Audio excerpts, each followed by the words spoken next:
बिस्मिल्लाहिर्रहमानिर्रहीम। Welcome back my YouTube channel Nagina natural beauty को खुशामदीद करनी है। उम्मीद करनी है कि तुसी सारे हसते मुस्कुराते होगे और वधिया होगे। ठीक है, अज की मेरी वीडियो का टॉपिक बहुत ही सोहना है और 3 चीज़ों नाल तैयार होने वाला है ऐसा मास्क जिहड़ा कि तुहाडी स्किन नूं टाइट करेगा और माशाअल्लाह तुहानूं चिट्टा करेगा और तुसी इन्ने चिट्टे हो जाओगे कि अगर तुहाडे कोल लाइट भी चली जाओगी तो थानूं रोशनी की जरूरत नहीं पऊगी। मजाक कर रही हूँ क्योंकि रोशनी की जरूरत तो पैंदी रहिंदी है तो फिर वीडियो में बोर ना हो तुसी, इसलिए थोड़ा थिका फन भी होना चाहिए। तो ये बहुत ही मज़ेदार जी टिप है मेरी और बहुत ही सस्ती तैयार होने वाली टिप है। ठीक है, मैं तो समझनी है कि ये टिप फ्री है।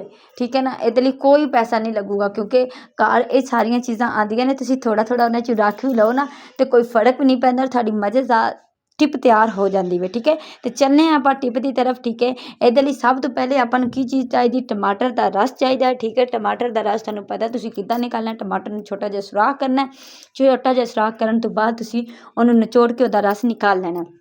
ठीक है, एक छोटी चमची मैं टमाटर का रस पाया है। ठीक है, और छोटी तो एक चमची वड्डी जिहड़ी है ना वो मैं पावांगी चावल का आटा।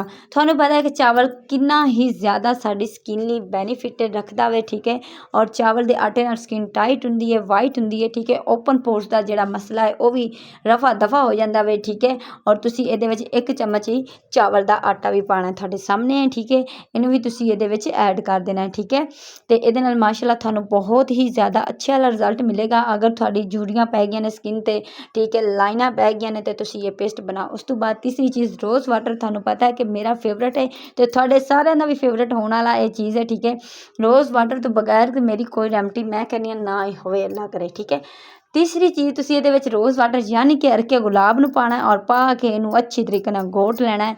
घोट के घोटन का मतलब इनू मिक्स कर लेना, मिक्स करके थोड़ा खूबसूरत जिहा पेस्ट बन के तैयार हो जाना है और इनू तुसीं लाना है अपने प्यारे प्यारे मूँह दे उत्ते, हत्थ ते भी ला सकते हो, पैरों ते भी ला सकते हो। ठीक है, लाने तो बाद तुसीं एकदम चिट्टे हो जाओगे। ठीक है, उम्मीद करनी है कि मेरी अज की यह वीडियो भी थानूं बहुत चंगी लगी होगी, बहुत वधिया लगी होगी।